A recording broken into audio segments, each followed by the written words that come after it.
ఓట్ల ముంగడి దాకా రేవంతన్ సారు ఏం చెప్పిండు?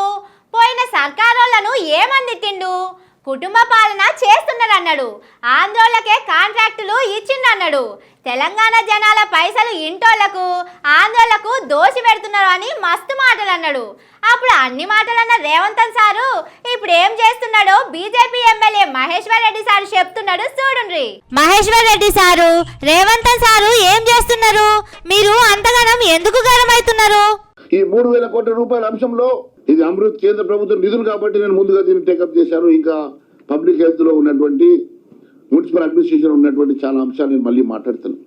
అబ్బర బిడ్డ 3,000 కోట్లు అవి కూడా మీ కేంద్రం వాళ్ళు ఇచ్చినాటికే సూడి పెట్టిందా? ఎవరికి ఇచ్చిండ్రు కాంట్రాక్టులు? కేఎన్ఆర్ దాంట్లో మళ్ళీ మీ తమ్ముడు ముఖ్యమంత్రి గారి తమ్ముడు కూడా పార్ట్నర్ అని చెప్పి చెప్పుకుంటున్నారు. కేఎన్ఆర్ కంపెనీ నరసింహారెడ్డి గారి కంపెనీలో మీ తమ్ముడు కూడా పార్ట్నర్ అని చెప్పి చెప్పుకుంటా ఉన్నారు. మరి వర్క్ కా లేకుంటే మొత్తం కంపెనీకా? ఇంకా దాని మీద నేను మాట్లాడదలుచుకోలేదు. ఆ లెవెల్ సారు రేవంతన్ సార్కి ఏమన్నా సుట్టిరికం ఉన్నదా? మీ సొంత బామ్మర్ది అయినటువంటి సృజన్ గారు శోధా కంపెనీకి సంబంధించినటువంటి అంశంలో ముఖ్యమంత్రి గారి తమ్ముడు ముఖ్యమంత్రి గారి బామ్మర్ది ఈ అంశంలో మరి ఈ కాంట్రాక్ట్ విషయంలో వారు ఇన్వాల్వ్ ఉన్నారు కదా.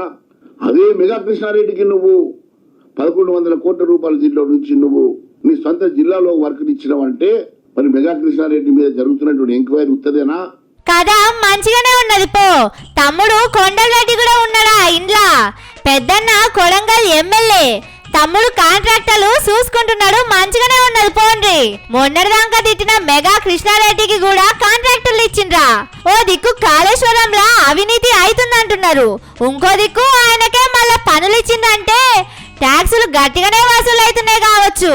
30% బ్యాక్ టు బ్యాక్ గజాని కంపెనీకి ఇచ్చిందంటే 30% లెస్ లో ఒక కంపెనీ ఆ పని చేస్తుందని అంటే కనీసం ఆయనకు 10-20% నేను చేయడు కదా. అంటే సగానికి సగం దీంట్లో దోపిడే కదా. వామ్మో ఇంత నడుస్తున్నదా వెనకాల?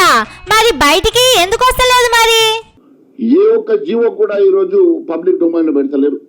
పూర్తిగా గత ప్రభుత్వం చేసిన కాంట్రాక్టర్లే ఈ రోజు మీ దగ్గర ఉన్నారు. గత ప్రభుత్వం చేసినటువంటి మనుషులే మీ చుట్టూ ఉన్నారు.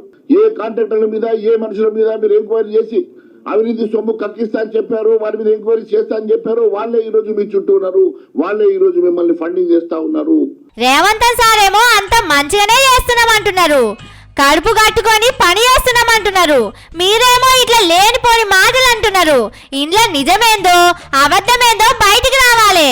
కేంద్ర ప్రభుత్వ నిధులు కూడా ఉన్నాయి. ఖచ్చితంగా దీని మీద ఈడీ సిబిఐ ఎంక్వైరీ జరగాల్సిందే అని మేము డిమాండ్ చేస్తా ఉన్నాం.